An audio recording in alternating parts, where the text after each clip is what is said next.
हे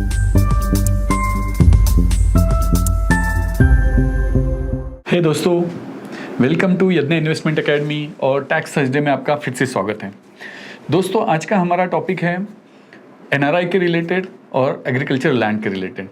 बहुत सारे एनआरआईज को एग्रीकल्चर लैंड के बारे में बहुत सारे क्वेश्चंस होते हैं, उसके ऊपर आज का हमारा वीडियो है। दोस्तों, वीडियो को शुरू करने से पहले सबसे रिक्वेस्ट है कि भाई आप सभी अगर आपको हमारे वीडियोस पसंद आ रहे हैं तो इन वीडियोस को लाइक, शेयर और सब्सक्राइब करना मत भूलिए। तो चलिए दोस्तों, वीडियो के साथ शुरू करते हैं।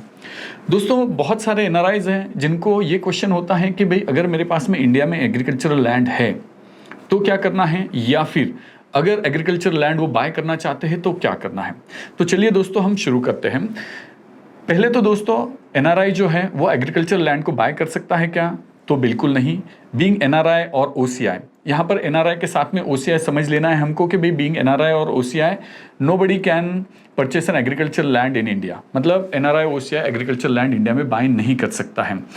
तो दोस्तों, अगर किसी के पास इंडिया में एग्रीकल्चर लैंड ऑलरेडी है, जब वो रेसिडेंट था तब की उनके पास अगर एग्रीकल्चर लैंड है तो क्या उसको वो होल्ड कर सकता है?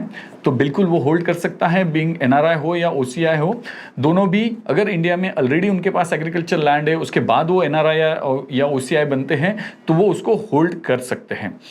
क्या वो ये एग्रीकल्चरल लैंड किसी को सेल कर सकते हैं? तो हाँ, ये एग्रीकल्चरल लैंड वो किसी को सेल कर सकते हैं। ये एग्रीकल्चरल लैंड उनको सेल करने के लिए रेसिडेंट को ही सेल कर सकते हैं। वो किसी नॉन रेसिडेंट को या ओसीआई को, किसी को भी ये सेल नहीं कर सकते हैं। ये सिर्फ रेसिडेंट को सेल कर सकते हैं। क्या ये किसी को गिफ्ट कर सकते हैं? तो गिफ्ट भी करना है तो भी वो सिर्फ रेसिडेंट को गिफ्ट कर सकते हैं। तो दोस्तों, क्या एनआरआई या ओसीआई एग्रीकल्चर लैंड को गिफ्ट के फॉर्म में ले सकता है किसी से? उनके कोई पेरेंट्स हैं या कोई रिलेटिव्स है या कोई भाई है या कोई जो है उनके रिलेटिव्स, तो क्या उनसे वो एग्रीकल्चर लैंड गिफ्ट में ले सकता है? तो नहीं दोस्तों, अगर एनआरआई या ओसीआई है तो वो गिफ्ट में कोई एग्रीकल्चर लैंड किसी से ले नहीं सकता। फिर क्या दोस्तों, अगर किसी की विल है बनी हुई है और इनहेरिटेंस में, या विल नहीं भी बनी हुई है तो इनहेरिटेंस में किसी को अगर एग्रीकल्चरल लैंड मिल जाती है, जैसे किसी के पेरेंट्स के पास में एग्रीकल्चरल लैंड है जो कि इंडियन रेसिडेंट है और उनका लड़का जो है, उनकी फैमिली जो है, लड़का और फैमिली वो नॉन रेसिडेंट है। अब after expiry of the parents, उनके पेरेंट्स एक्सपायर होने के बाद उनका लड़का तो नॉन रेसिडेंट है, क्या उस एग्रीकल्चर लैंड को ये इनहेरिट कर सकते हैं? तो डेफिनेटली इनहेरिट कर सकते हैं। थ्रू विल भी हो सकता है और विदाउट विल भी हो सकता है, पर उस एग्रीकल्चरल लैंड को वो कल्टीवेट नहीं कर सकते। बीइंग नॉन रेसिडेंट, एक तो एग्रीकल्चर लैंड बाय होगी नहीं। अगर एग्रीकल्चरल लैंड नॉन रेसिडेंट बनने से पहले अगर बाय की हुई है तो उसको होल्ड कर सकता है। इनहेरिटेंस में है या फिर विल के थ्रू है तो उस लैंड को वो होल्ड कर सकता है, पर नॉन रेसिडेंट हो या ओसीआई हो, कभी भी एग्रीकल्चर लैंड को कल्टीवेट नहीं कर सकता है दोस्तों।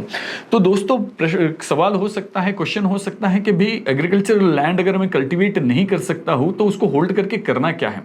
तो दोस्तों, ये क्वेश्चन तो काफ़ी वैलिड है कि भाई अगर एग्रीकल्चर लैंड को एनआरआई या ओसीआई अगर कल्टीवेट नहीं कर सकता है तो उसका करेगा क्या?